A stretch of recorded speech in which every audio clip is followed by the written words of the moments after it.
కూటమి ప్రభుత్వం అధికారంలోకి వచ్చి సంవత్సరం అవుతున్నా ఇచ్చిన హామీలను గాలికి వదిలేశారు.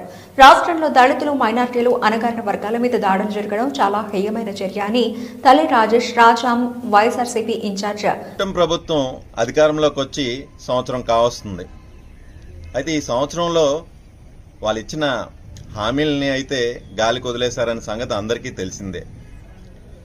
దీన్ని పక్కన పెడితే రాష్ట్రంలో దళితుల మీద, మైనార్టీల మీద, అణగారిన వర్గాల మీద దాడులు జరగడం అనేది చాలా హేయమైన చర్యగా నేను అభివర్ణిస్తున్నాను. ఈ సంవత్సర కాలంలో ఎన్సీఆర్బీ అనే సంస్థ ఇచ్చిన నివేదికను గమనిస్తే మన దేశంలోనే అత్యధికంగా దళితుల మీద దాడి జరిగింది మన ఆంధ్రప్రదేశ్ అనే ఆ నివేదిక చెప్తుంది. మొన్నటికి మొన్న అనంతపురం జిల్లా ఉరవకొండలో చూస్తే దళితుల మీద జరిగిన దాడి అయితేనేమి, కర్నూలు జిల్లా ఆదోనిలో ఒక మహిళను ట్రాక్టర్తో తొక్కిచ్చే సంఘటన అయితేనేమి, పల్నాడులో ఒక దళిత స్త్రీకి జరిగిన అన్యాయానికి ఆమె ఆత్మహత్య ప్రయత్నం చేయడం అయితేనేమి, మదనపల్లిలో నగిరిలో దళితుల మీద జరిగిన జారి అయితేనేమి, ఇవే కాకుండా మాజీ ఎంపీ నందిగామ సురేష్ గారు ఒక ప్రభుత్వ ప్రతినిధి, ఆయన ఒక ఎంపీగా మన రాష్ట్రానికి అందించిన సేవలను కూడా గుర్తుంచుకోకుండా అక్రమ కేసులు పెట్టి ఆయన్ని అరెస్ట్ చేసిన విధానం కానీ, ఇవే కాదు ఒక ఐపీఎస్ ఆఫీసర్, ఐఏఎస్ ఐపీఎస్ అంటే ఒక గౌరవపదమైన ఒక పోస్టింగ్, అలాంటిది ఒక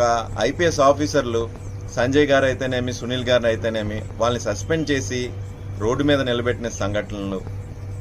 అంతెందుకు, ఇవేవీ కాకుండా పిఠాపురంలో పవన్ కళ్యాణ్ గారు, డిప్యూటీ సీఎం గారు ప్రాతినిధ్యం వహిస్తున్న నియోజకవర్గంలో ఈ రోజుల్లో కూడా దళితుల్ని సాంఘికంగా బహిష్కరించడం అంటే చాలా బాధాకరమైన విషయం. నిన్నటికి నిన్న తెనాలిలో కూడాను ఒక దళిత విద్యార్థిని, అలానే ఒక మైనార్టీ విద్యార్థుల్ని, అణగారిన వర్గాల వాళ్ళని రోడ్డు మీద థర్డ్ డిగ్రీ ప్రయోగించడం దేనికి? ఈ సంస్కృతి మీరు ఏం చెప్పదలుచుకుంటున్నారు అనేది నాకు అర్థం కాలేదు. అది ఇలా చూసుకుంటూ ఉంటుంటే అసలు దళితులకి, అణగారిన వర్గాలకి మన రాష్ట్రంలో సెక్యూరిటీ లేదా అని నాకు అడగాలనిపిస్తుంది. ఎందుకంటే ఈరోజు ఇన్ని జిల్లాల్లో ఇంత జరుగుతున్నా సరే ఎవ్వరూ దీని మీద స్పందించట్లేదు. అది ముఖ్యంగా బాధాకరంగా ఉంది. అయితే వీటిని దృష్టిలో పెట్టుకొని ఒక్కసారి రాజ్యాంగం, అంబేద్కర్ గారు చెప్పిన రాజ్యాంగం ప్రకారం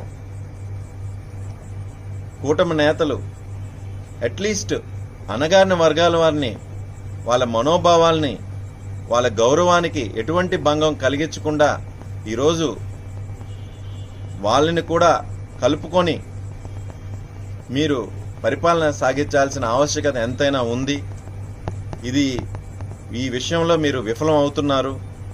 దీన్ని ఒకసారి మీరందరూ గుర్తించి రాష్ట్రంలో ఎక్కడెక్కడ అన్యాయం జరుగుతున్నదో బలవంతుల పక్క కాకుండా బలహీనుల పక్కన కూడా నిలబడి వారికి న్యాయం చేకూరుస్తారని ఈ సందర్భంగా